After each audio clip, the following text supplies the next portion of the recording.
Hello and welcome to my channel. Um, Today I'm going to talk about um, Matrix.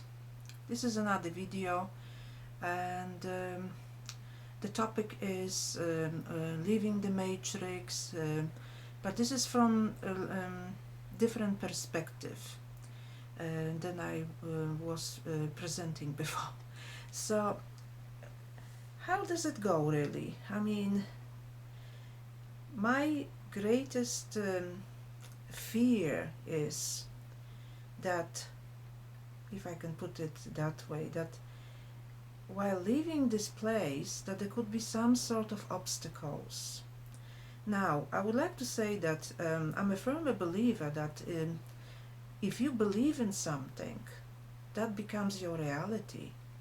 So the way I'm trying to exist in here is create my reality based on my beliefs that as much as possible it's free of fear. Um, I use lots of logic. I do lots of researches, so I could feel comfortable in this existence as much as possible, and I try to avoid injecting into my mind false beliefs that create and gather responses that are of a dark nature and fearful. Yes, I'm a seeker and I question very deep subject in here, in my videos, but that does not affect my existence here. It doesn't take my peace of mind away. In fact, it empowers me, if anything, because I feel like I have some sort of control over my own destiny here, as I put it.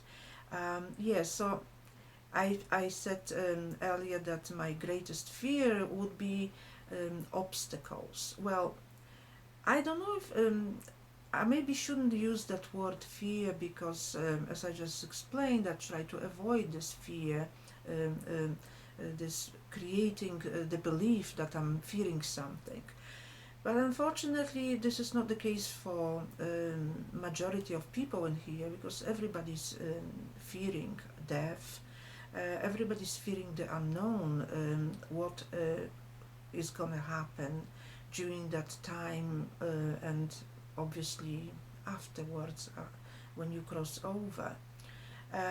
There's lots of videos, like on YouTube, for example, that represent different ideas and different maybe advice how to leave the matrix in a safe way. And of course, majority of them are concentrating on physical or almost aspects of it. It's like the most popular is, oh, going between the grid that you see. I mentioned this already, but I'm repeating it here. And this is, in my opinion, quite ridiculous because this is from a physical point of view, this grid, and some people claim that they've seen it while they had experience out of body, and that could be, but in my opinion, this is also based on the belief system, because anything that you trust to believe in becomes your reality. So today I would like to talk about how to deal with those obstacles that could present themselves in front of us at the moment of crossing over. Why obstacles? Well, there are obstacles because obviously the Matrix hates the idea of any of you guys leaving this place. You know, come on, how dare you? Really? You should be staying here. You should be embracing it. You should be coming back here over and over to learn lessons, right?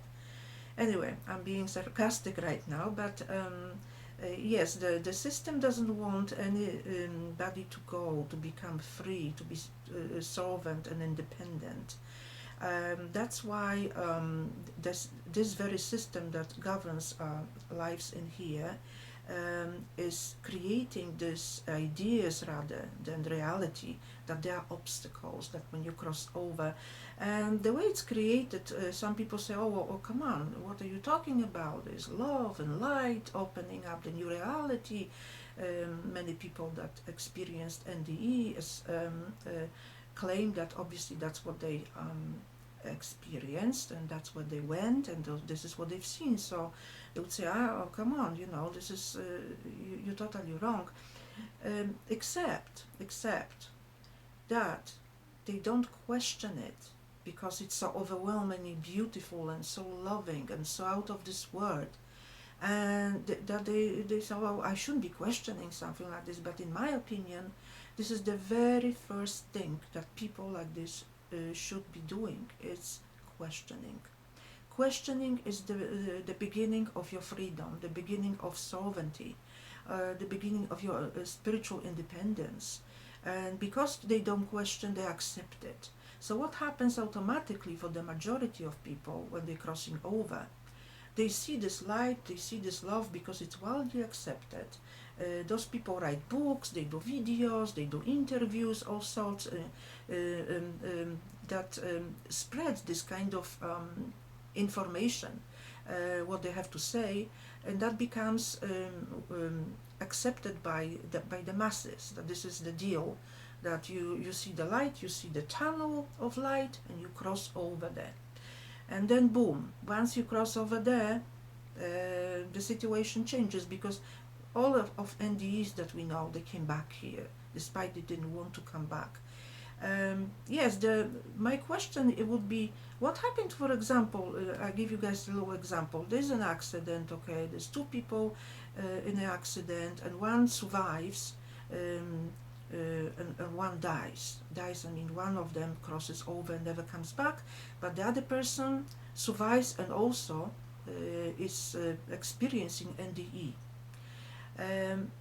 The question is, sometimes many people see in the accidents that the person that died was least expected to die, because the body wasn't that much, as I put it, damaged during that whatever happened, accident. And still, the one that was more injured survives. And they say, oh, I've got a story to tell. Oh, I've seen God, I've seen Jesus, I've seen angels, I've seen heaven, right? So yeah, I wonder what happens. I mean, maybe the other person, maybe there is such a thing that you can actually say no if you stand up and say, wait a minute, I'm not accepting what I'm seeing here. I want to find out more, and I refuse to come back.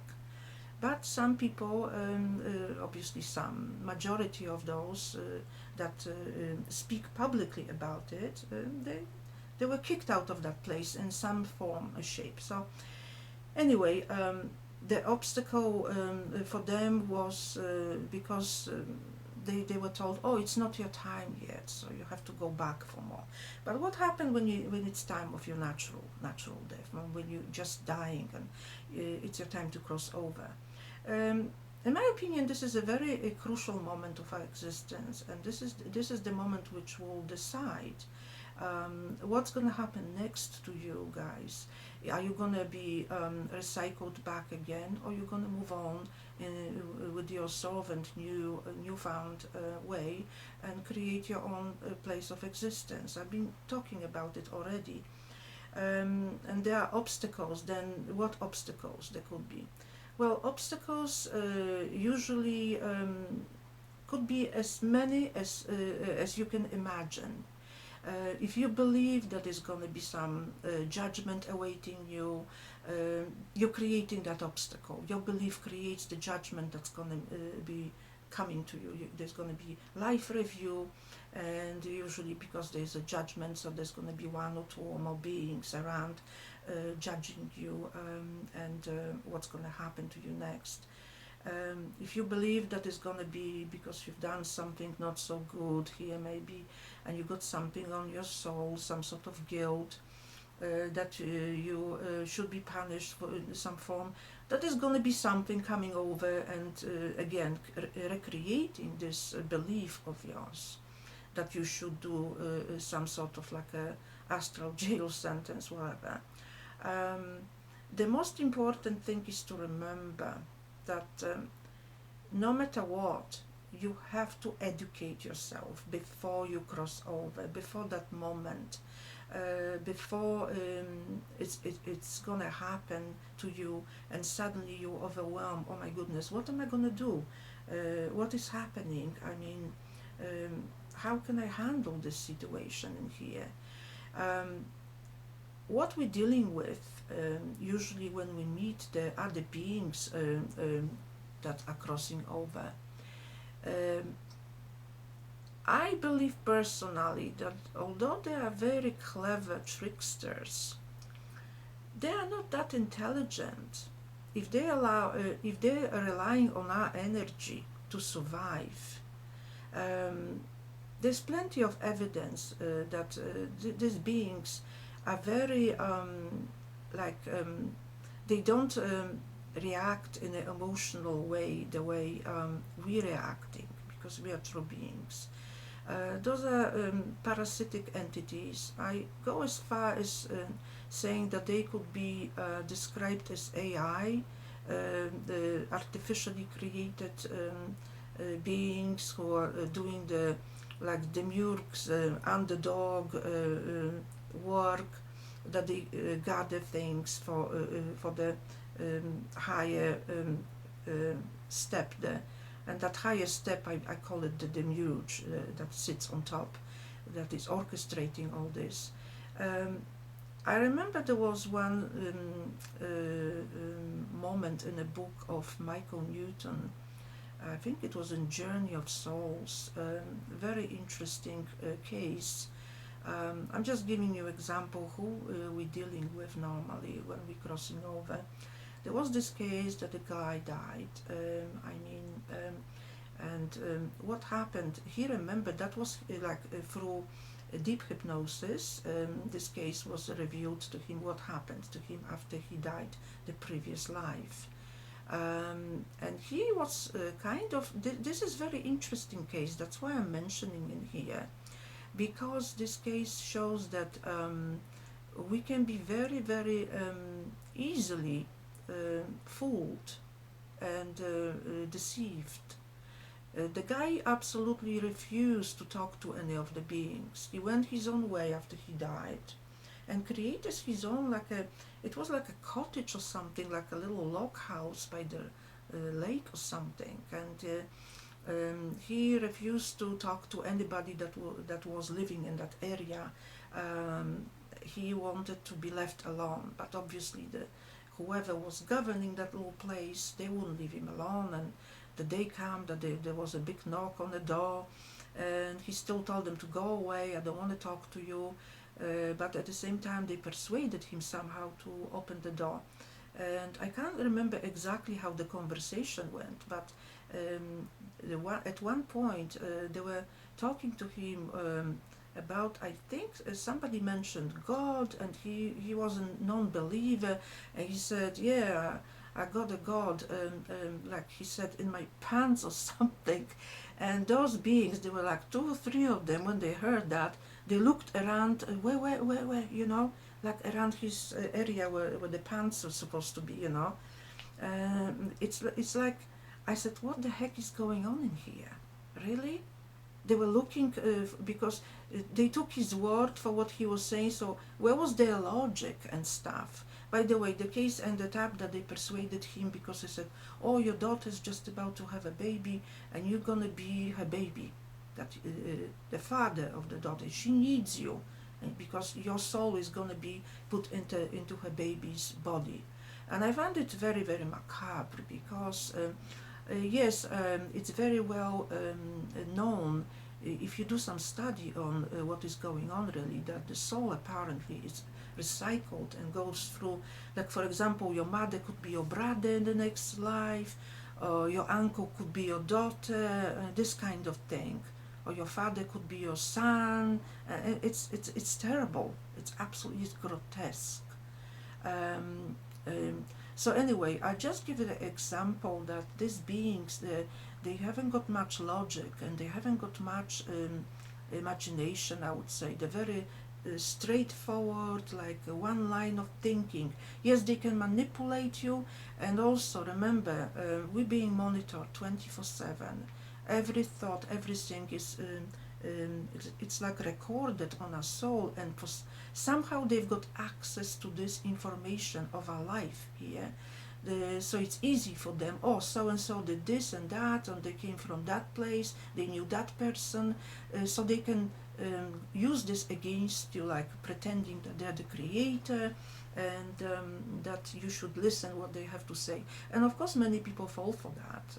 Majority, believing, wow, he knows me, intimately, every moment of my life, so of course I should trust that being, no matter how grotesque that is, because I mean, really, I suggest you guys looking into those cases, looking into the books, videos. I mean, not mainstreaming. I mean, I've got one thing. If I see that some video has like millions and millions of views, I knew it's new age crap. So I avoid it because there's no value in it. I mean, what can you learn when somebody's bombarding you with statements, oh, the love, oh, the light, the tunnel? It's boring. There's no value, there's no real information coming from that, except statement of the experience that person has been through. It's all repeat, the same. Oh, you've got a mission, it's not your time, you have to go back.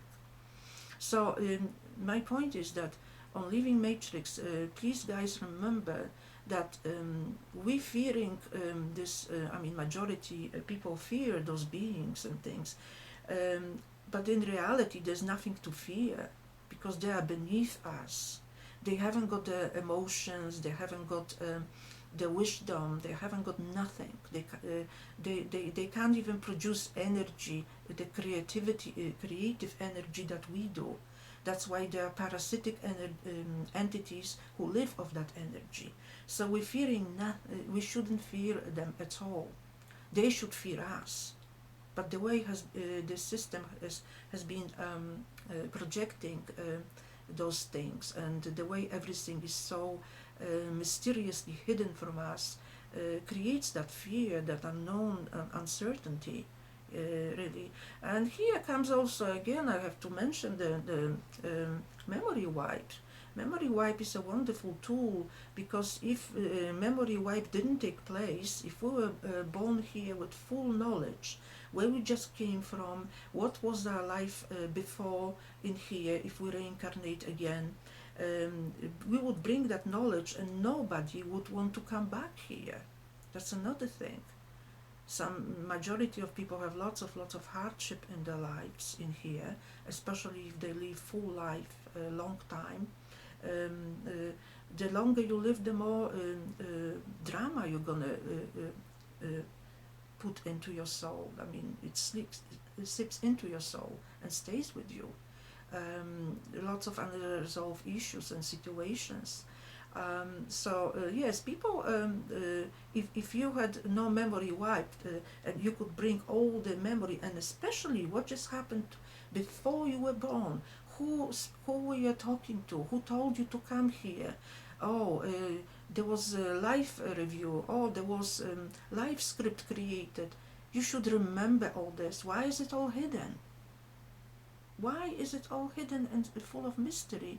Because it's all deceitful, and it's not in your best interest. They are afraid that we're going to find out this.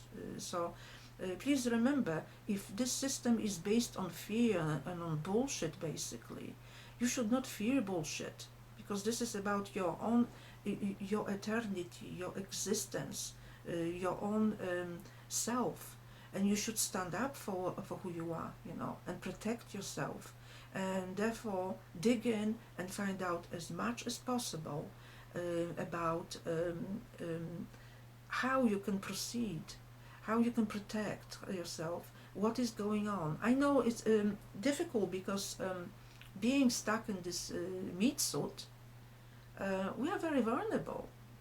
And to be honest, there's very, very little information that is of some value, that is, there's lots of BS. I mean, really, guys, I repeat again, I read books all my life.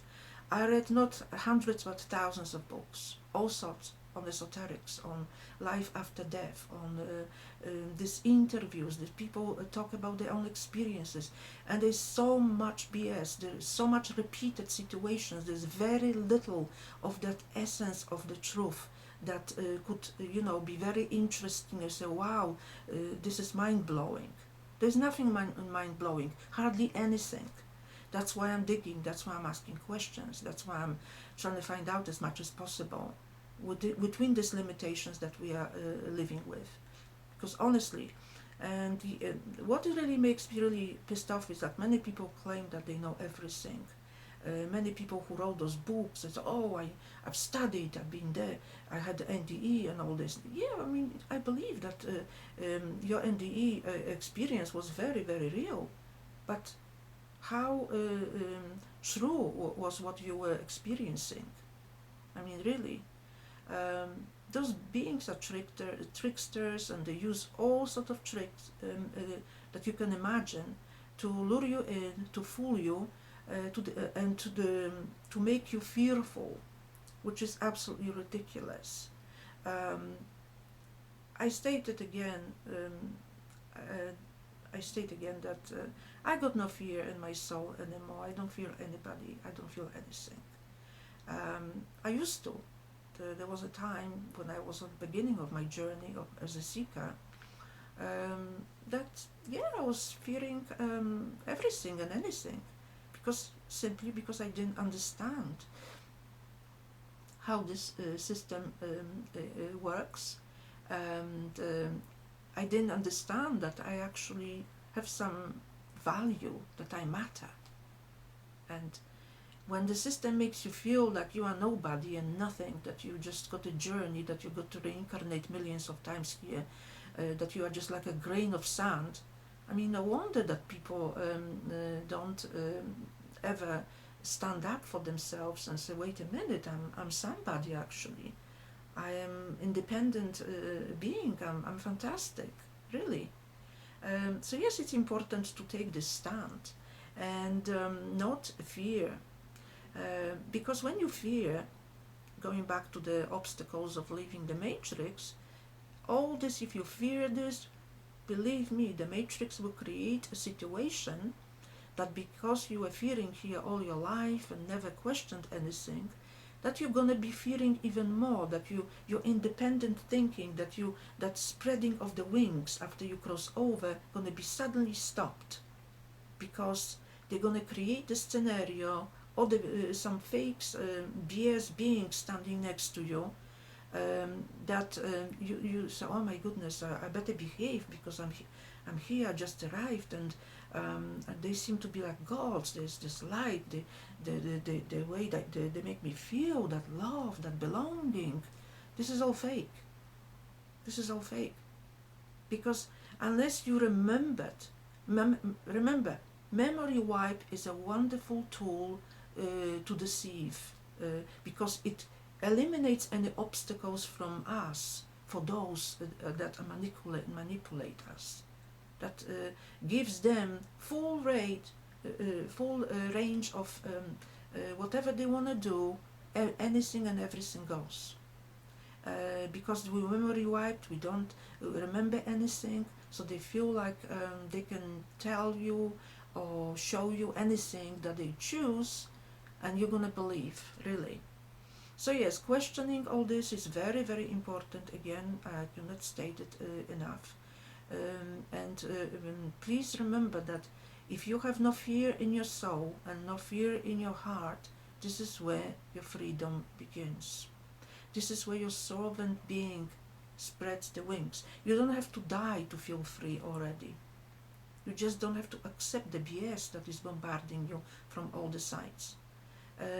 But of course, when the time comes to cross over, you'll be more stronger, you'll be more able to decide for yourself. And there's no, I can tell you, there's very little chance that anybody will stand on your path when they know that they're dealing with a sovereign being, somebody that did their homework and somebody who doesn't accept the BS. So that will be it for today. Thank you for listening and see you next time. Bye bye.